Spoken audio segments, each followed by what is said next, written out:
முதல் விஷயம் சிவிட்டோசின் என்பது இன்னைக்கு நேற்றுக்கு ஆரம்பித்து வரக்கூடிய கருத்து கணிப்பு கிடையாது. 2021ஆம் ஆண்டு சிவோட்டோசினுடைய கருத்து கணிப்பு அறிவாலயத்தினுடைய சோசியல் மீடியா ஐடல்ஸ்லாம் எடுத்து எல்லா பக்கமும் பரப்புனாங்க. ஏன்னா அப்ப திமுகவிற்கு முதல்வர் ஸ்டாலின் அவர்களுக்கு ஃபேவரபிளா தான் கருத்து கணிப்புலாம் வந்தது.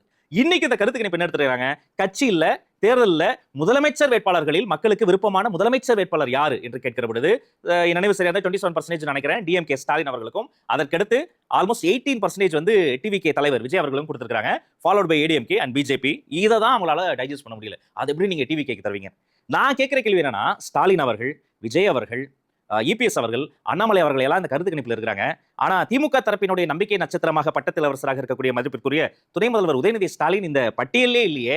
அப்ப அவ்வளவுதானா அவருக்கான முக்கியத்துவம்? கொஞ்ச நாள் முன்னாடி வரைக்கும் அவரை வந்து ஒரு ஃபோர் ஃப்ரண்ட்ல வைத்து அவரை நிறைய ப்ரமோட் பண்ணாங்க. ஆனா சமீப காலமாக தாவேகாவினுடைய வருகைக்கு பிறகு பாத்தீங்கன்னா மதிப்பிற்குரிய சீனியர் மோஸ்ட் பொலிட்டிஷியன் ஸ்டாலின் அவர்களை தான் நிறைய ப்ரமோட் பண்றாங்க. கொஞ்சம் டெபுட்டி சிஎம் அடக்கி வாசிக்கிறாங்களோ என்ற ஒரு கேள்வியும் வருது. இன்னொரு பக்கம் இந்த ஒரு கருத்து கணிப்பு இல்லைங்க.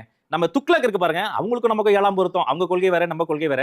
துக்ளக்ல இருக்கக்கூடிய பத்திரிகையாளர் இதயா என்பவர் ஒரு பேட்டியில பேசும்போது சொல்றாரு, அவருடைய நண்பர்களுக்கு எடுக்கக்கூடிய கருத்து கணிப்புல கூட ஆல்மோஸ்ட் 19% மக்கள் தாவேகா பக்கம் தான் ஓட்டு போட போறாங்க என்ற ஒரு அதிர்ச்சிகரமான உண்மை எனக்கு தெரிஞ்சது என்று ஆச்சரியப்பட்டு சொல்கிறார்.